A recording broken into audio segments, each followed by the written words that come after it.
All right, some of you guys need to cut it out. I got a couple of people in my DMs and a handful of people in my comment section, one of which was just yesterday, still trying to defend and justify what Mike Van Week did to Jeff Nippard. No. And they're using this video right here, the CCTV footage, which has been covered and discussed by everybody. I am tired of hearing about this. I am tired of talking about it, and this is the last video that I'm going to make on it. I'm just addressing these folks who have left these numbnuts comments, saying that this exonerates Mike Van Wyck. So this video, I guess, is coming through John Bravo. I saw it on Nick's Strength and Power. I've never directly watched John Bravo. I'm not too familiar with his stuff or what he's about, but I do know that he's not responsible for the captions here. That said, he does remind me of a certain 1990s comedian. Made you clean the toilets and the bathtubs. I mean, who did all the work in bed? Andrew. Ow! Dice. Clay. Oh!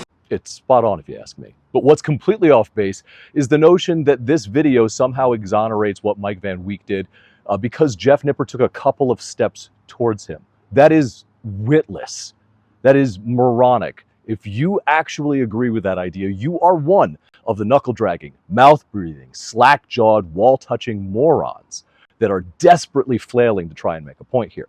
No, this is not exoneration. This is evidence. It is no longer alleged whether or not he put hands on Jeff twice and his cameraman. It is established, affirmed fact. This is evidence that he deserves to go to jail. That's it. That's all there is to say on the subject. Well, except for this one video from Johnny Candido. This is probably the best video regarding the Jeff Nippard, Mike Van Week situation and what people aren't talking about. It's linked down below. I definitely suggest you go check it out. But that said, that's not what today's video is about. It's story time. So let's get into it.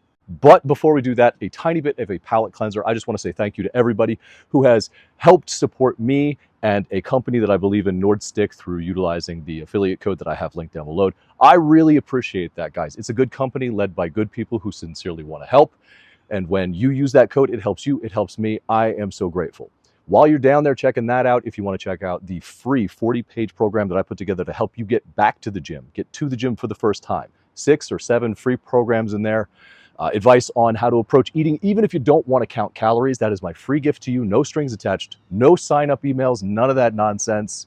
I'm just grateful you're here. I just want to say thank you. And normally, this would be where a content creator tells you to go ahead, like, and subscribe.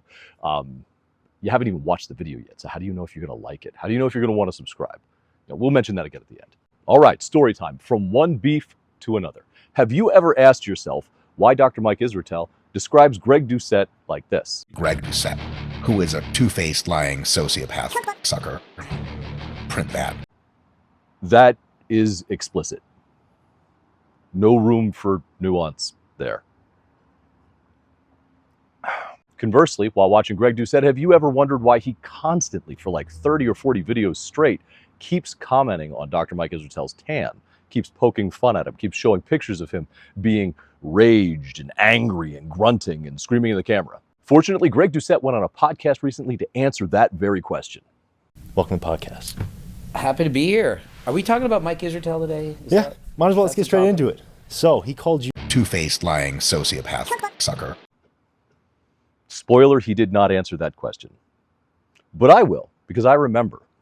Petrich Farm remembers. While one of the sillier beefs in YouTube fitness, in my opinion, because the vast majority of what these guys think in regard to training, in regard to approach to train, how to help people is largely the same. A lot of their advice, while expressed differently, overlaps significantly. It is their differences and this one interaction from 4 years ago that has really set the tone for all of this. This is not a recent thing. But when Greg Doucette was making much more aggressive content, when Jeff Nippard, in collaboration with Dr. Mike Israetel, put out a video regarding reps in reserve, only training 3 to 5 reps in reserve being as effective as training to failure. Greg made a response video where he expressed his reasonable opposition to that point. Just shut up, you natural. I train natural longer than 99% of you. You're training like a and that's a pussycat. It's not derogatory towards women. Okay, so maybe it wasn't so reasonable. But this is just what Greg Doucette does. Somebody says something or something happens somewhere on the internet, and Greg finds a way to have something to say about it and find a way to plug his supplements at the same time. Very effective to produce more power, combines with ADP to perform ATP. Honestly, I can't bag on it. It's been incredibly effective for the guy. He went from a bodybuilding powerlifter that really nobody listened to Now, almost everybody in the fitness industry knows his name, whether they like him or not. Dr. Mike Israetel, on the other hand, is an individual who puts forth information that he believes in, that he has reason to think is the most effective, that he identifies with as far as his modalities, his approach, maybe even his very own identity. So he took that a little bit personal. And he, at that point, reached out to a mutual friend of ours, Omar Isuf, and said, hey, you're Canadian. You got pull up there. Let's put a little talk together. You, me, Greg Doucette on your channel. And Omar made it happen. Now, 4 years later, I remember this, and I remember just how bad Greg Doucette had the floor mopped with him. Some folks might not see it that way, but if you don't, you're either Greg Doucette or a fanboy, because that dismantling was a crime. That is what we witnessed. It wasn't actually the interview itself that caused the problem. It was the reaction to it. And we know this because Dr. Mike has said so in an interview with Zach Tellender, another very talented health, wellness, fitness YouTuber. He's also an incredibly talented musician. And among the links down there is a link to his Spotify. Not because I'm getting anything out of it, because I love the guy. I think he's doing great, and I think you should listen to his music. But Dr. Mike expressed this very thing, this very interaction, as the genesis of all of this. So there was history before the debate? He described the situation, the video, the response video, setting up the debate. And what came of it is in the comment section, because he came in angry, expecting this loud, cartoon parrot sounding guy to be screaming in his face and calling him a fucking pussy. And that didn't happen. That didn't happen because that's not actually who Greg Doucette is. So the comment section was full of people saying, why are you picking on this man? Why are you making fun of this man? Why are you treating him like shit? He's just here to learn. Why are you being so mean? They didn't have the context. If they did, they probably would have received it a little bit differently. But they didn't. And that got under Mike's skin. Whether that was just because he took it personally or his reactions were exacerbated by the amount of exogenous hormones he was taking at the time, a thing he himself has admitted, I'm not talking shit there. I don't know, but I do know that he took it intensely personally, and he has held on to that for years. But here's the thing. In that alone, Dr. Mike is wrong. He is not a sociopath. He is not an evil genius. That is giving the man far too much credit, because he is way more straightforward than that. He has said to me directly in conversations, he has said on his videos many, many, many times, he views the drama as beneficial for everybody. He really does. So when he makes a video calling you a fucking pussy and you get upset about it, I think that legitimately confuses him, because he's driving traffic and engagement, therefore revenue, into your pocket. And that's mutually beneficial in his eyes. He is also a guy that firmly believes that unless half of your comment section is pissed off at you, you're not really going to succeed. And he kind of has a point there. I don't like making content that way. I know that it works though. Because here's the thing. If somebody likes your video, they might like it. If somebody loves your video, they might leave you a comment. If somebody hates your video, they're going to leave 10 comments, particularly if you have the audacity to respond to them. Not because they think they're going to get through to you, but because deep down they just want your attention and they want you to know how displeased they are. They want that to have an effect on you, to change the way that you look, as they flail impotently, flaccidly in your comment section, ignoring any counter argument that you may put forth, because it isn't about their point at the end of the day. It's about their big feelings. You know, like the big feelings that Mike Van Week had and couldn't process. What a weak-ass bitch.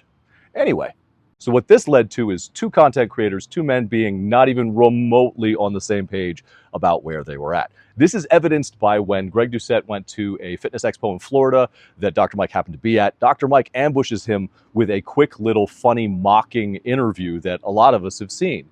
Greg goes along with it in the moment, and then immediately after that tries to talk to Dr. Mike, who just kind of just blows him off and walks away. And he's like, what the hell? Because I truly believe he does not view the content he makes as something that somebody should be angry about. Now, that doesn't necessarily justify the whole thing.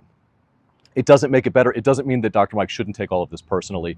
But what it does mean is that the origin of this is legitimately a difference in approach and a misunderstanding. So could it be solved? Could these two men unite their massive platforms and be a force for good in the fitness industry? I really don't think that that's going to happen. Because all of these channels, especially in YouTube fitness, exist on a spectrum between entertainment and education. And Dr. Mike is one of the most viewed and largest growing channels right now.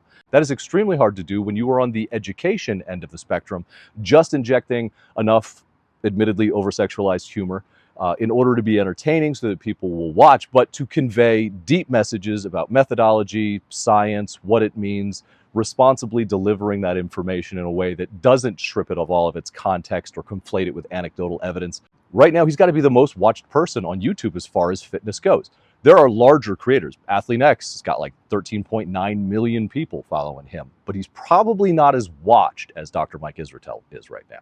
On the other end of the spectrum, you have a guy like Greg Doucette, who does give some broad stroke information that is good for a lot of people. Most of the people watching could get something out of aim for 15% body fat, train harder than last time, with all the context that he eventually started giving. At first, it wasn't really a good message, dude. But in addition to that, you know, he has some common sense solutions that I think would benefit a lot of people. But he leans to the entertainment side. He's talking about current topics. He's got the parrot voice. He's making this as entertaining and engaging and enraging as possible on purpose. So as many things as these guys might agree on, they also occupy the different ends of the spectrum here, and they have bad blood.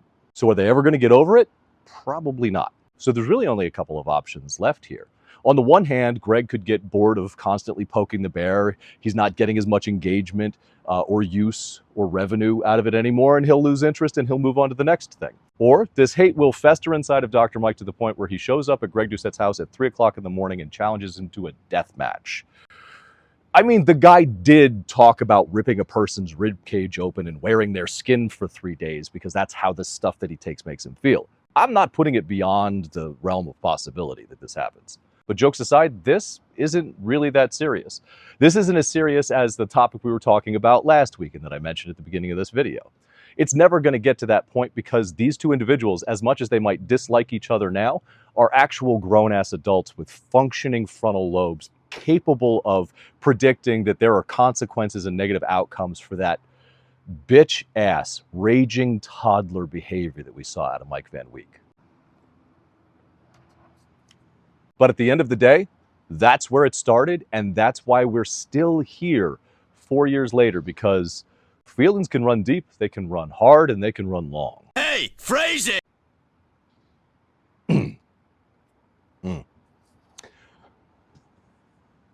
The only thing left to say is I absolutely love this shirt. I don't know who sent it to me, but as soon as I got it, I knew I was putting it on absolutely immediately.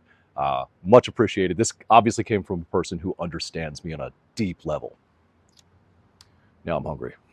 All right, guys, that's it. That's the video for today. As I said, if you liked it, they got a button for that. If you didn't like it, they got a button for that too. Either way, let me know about it in the comment section below. Until I see you all in the next video, take care of yourselves, take care of each other, and find a little time to go fit yourself.